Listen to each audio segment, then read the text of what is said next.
कहने को ही Samajwadi party. SP के 2 सूत्र है, एस से संपत्ति इकट्ठा करना, पी से परिवार वालों को सत्ता देना। मित्रों, समाजवादी पार्टी की सरकार थी तब अखिलेश के परिवार से 45 लोग अलग अलग जगह स्थान पर थे। कितने थे? जोर से बोलो, कितने थे? और कोई जाति छोड़ो और कोई परिवार का भी स्थान नहीं था। और संपत्ति मित्रों, भ्रष्टाचार इतना करार, अभी कानपुर में रेड पड़ी समाजवादी इत्र वाले के वहां। रेड के बाद ये पूरा स्टेज भर जाए ना, इतनी नोटों की गड्डियां मिली, इतनी नोटों की गड्डियां मिली। और जैसे ही रेड पड़ी, अखिलेश जी के पेट में मचलन। उन्होंने कहा, क्यों रेड डाल रहे हो? हम कैसे चुनाव लड़ेंगे? क्यों अखिलेश बाबू, ये रुपया आपका था क्या? भाइयों बहनों युवाओं, मुझे बताओ, टैक्स भरे बगैर का जो गैर कानूनी रुपया है, उसको मोदी जी ने कब्जे लेना चाहिए या नहीं लेना चाहिए? लेना चाहिए, नहीं लेना चाहिए? इसके गरीबों का कल्याण करना चाहिए या नहीं करना चाहिए? माताओं को गैस का सिलेंडर देना चाहिए या नहीं देना चाहिए? बहनों माताओं के लिए टॉयलेट बनाना चाहिए या नहीं बनाना चाहिए?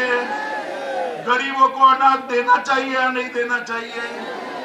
ये अखिलेश बाबू का मंत्र है, संपत्ति इकट्ठा करो और विदेश में वैकेशन करो। भारतीय जनता पार्टी का मंत्र है, टैक्स इकट्ठा करो और गरीब कल्याण के काम करो, गरीबों के काम। एक और मौका दे दीजिए, 5 साल तक उत्तर प्रदेश के किसी भी किसान को बिजली का बिल नहीं भरना है। हम बिजली मां।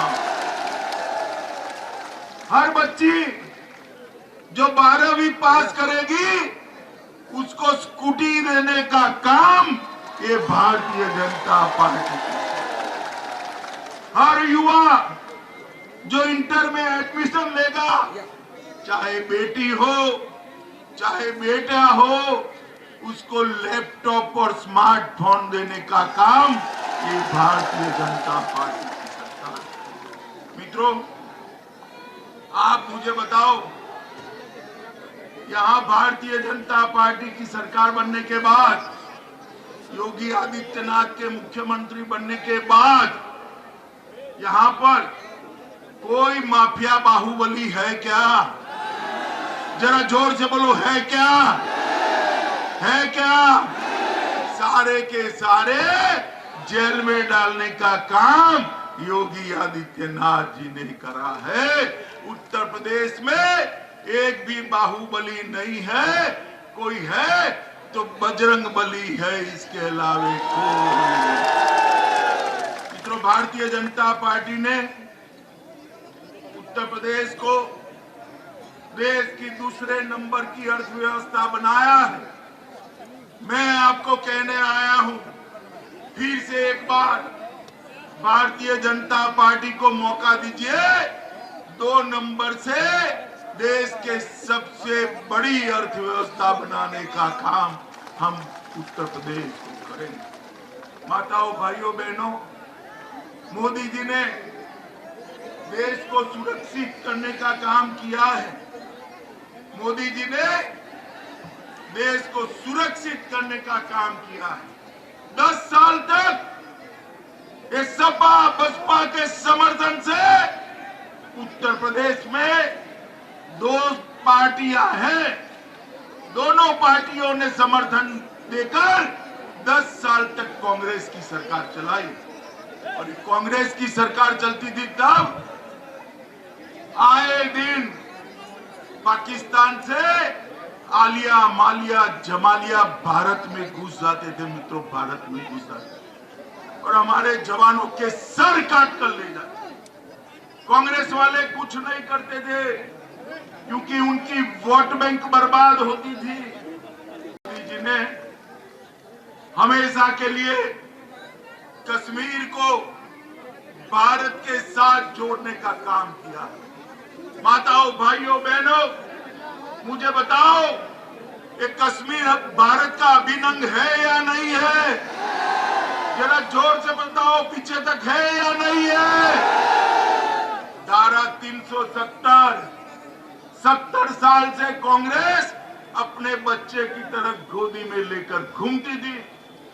मोदी जी ने 5 अगस्त 2019 को धारा 370 को उखाड़ कर फेंक दिया और कश्मीर, ये हमारा कश्मीर हमेशा के लिए भारत का हो गया।